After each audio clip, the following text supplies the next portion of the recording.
Assalamualaikum warahmatullahi wabarakatuh. Perkenalkan, nama saya Jeffrey Aziz dari kelas IP 6A dengan NIM 101700482. Baik, langsung saja di sini saya akan mencoba menjawab pertanyaan pertama. Yang pertanyaannya adalah jelaskan definisi keuangan negara dan ruang lingkup asas-asas pengelolaan keuangan negara. Jadi pengertian keuangan negara itu adalah semua hak dan kewajiban negara yang dapat dinilai dengan uang, serta segala sesuatu baik berupa uang maupun berupa barang yang dapat dijadikan milik negara berhubung dengan pelaksanaan hak dan kewajiban tersebut. Kemudian dalam penjelasan Undang-Undang Nomor 17 Tahun 2003 tentang keuangan negara dinyatakan bahwa pendekatan yang digunakan dalam merumuskan keuangan negara adalah dari sisi objek, subjek, proses, dan tujuan. Baik, kita mulai dari sisi objek dulu. Yang pertama dari sisi objek. Yang dimaksud dengan keuangan negara meliputi semua hak dan kewajiban negara yang dapat dinilai dengan uang, termasuk kebijakan dan kegiatan dalam bidang fiskal, moneter, dan pengelolaan kekayaan negara yang dipisahkan, serta segala sesuatu baik berupa uang maupun berupa barang yang dapat dijadikan milik negara berhubung dengan pelaksanaan hak dan kewajiban tersebut. Terus kedua yaitu dari sisi subjek. Yang dimaksud dari sisi subjek adalah dengan keuangan negara meliputi seluruh objek yang memiliki atau menguasai objek sebagaimana di atas, yaitu pemerintah pusat, pemerintah daerah, perusahaan negara atau daerah, dan badan lain yang ada kaitannya dengan keuangan negara. Kemudian dari sisi proses, keuangan negara mencakup seluruh rangkaian kegiatan yang berkaitan dengan pengelolaan objek sebagaimana tersebut di atas, mulai dari perumusan kebijakan dan pengambilan keputusan sampai dengan pertanggungjawaban.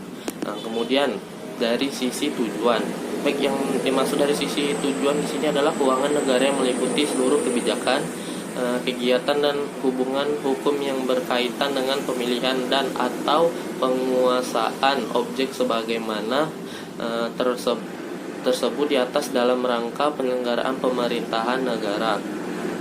Jadi berdasarkan pengertian keuangan negara dengan pendekatan objek di atas, terlihat bahwa hak dan kewajiban negara yang dapat dinilai dengan uang diperluas cakupannya, yang termasuk kebijakan dan kegiatan dalam bidang fiskal, moneter, pengelolaan kekayaan negara yang dipisahkan. Jadi dengan demikian bidang pengelolaan keuangan negara dapat dikelompokkan dalam tiga bagian. Yang pertama subbidang pengelolaan fiskal, kemudian subbidang pengelolaan moneter, dan yang ketiga subbidang pengelolaan kekayaan negara yang dipisahkan.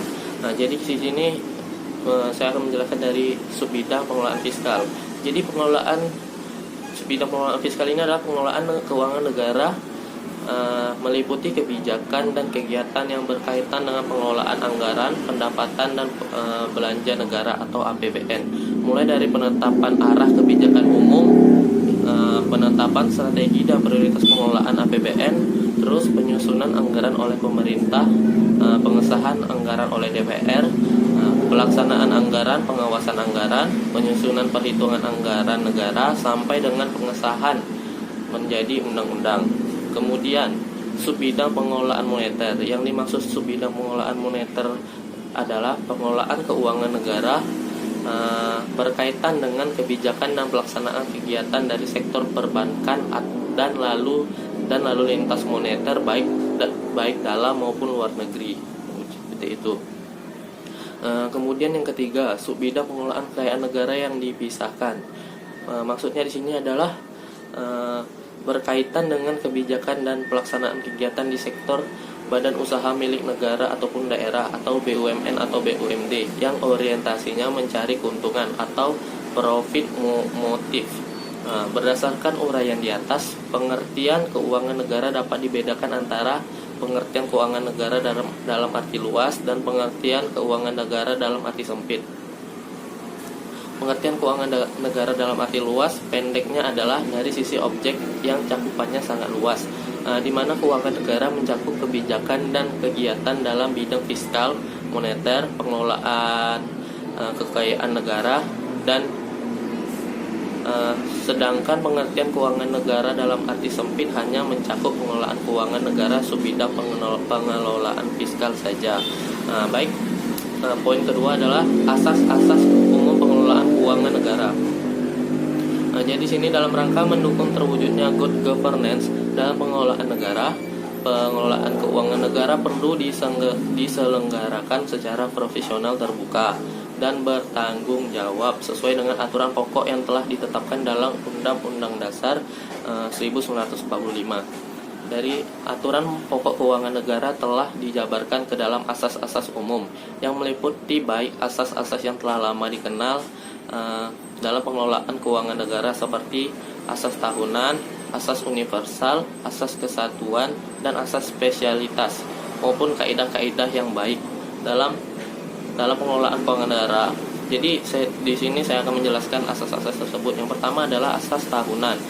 Asas tahunan adalah memberikan persyaratan bahwa anggaran negara dibuat serta tahunan yang harus mendapat persetujuan dari badan legislatif, yaitu DPR. Yang kedua, asas universalitas atau kelengkapan. Yang dimaksud asas universalitas di sini adalah memberikan batasan bahwa tidak diperkenankan terjadinya percampuran antara penerimaan negara dengan pengeluaran negara. Terus yang ketiga adalah asas kesatuan. Ini maksud asas kesatuan adalah mempertahankan hak budget dari Dewan secara lengkap. Berarti semua pengeluaran harus tercantum dalam anggaran. Oleh karena itu, anggaran merupakan anggaran bruto, di mana yang dibukukan dalam anggaran adalah jumlah brutonya. Terus lanjut adalah asas spesialitas. Adalah jenis pengeluaran dimuat dalam mata anggaran tertentu atau tersendiri dan diselenggarakan secara konsisten, baik secara kualitatif maupun kuantitatif. Jadi kalau secara kuantitatif itu artinya adalah jumlah yang telah ditetapkan dalam mata anggaran tertentu merupakan batas tertinggi yang tidak boleh dilampaui. Kemudian kalau secara kualitatif adalah berarti penggunaan anggaran hanya dibenarkan untuk mata anggaran yang telah ditentukan. Seperti itu. Lanjut, asas akuntabilitas. Asas akuntabilitas ini berorientasi pada hasil, mengandung makna bahwa setiap pengguna anggaran wajib menjawab dan menerangkan kinerja organisasi atas keberhasilan atau kegagalan suatu program yang menjadi tanggung jawabnya. Kemudian asas profesionalitas mengharuskan. Asas profesionalitas itu adalah mengharuskan pengelolaan keuangan negara ditangani oleh tenaga yang profesional. Jadi tidak sembarang orang yang bisa menangani atau mengelola tentang keuangan negara. Lanjut, yaitu asas proporsionalitas. Asas proporsionalitas ini adalah pengalokasian anggaran dilaksanakan secara proporsional pada fungsi-fungsi kementerian atau lembaga sesuai dengan tingkat prioritas dan tujuan yang ingin dicapai.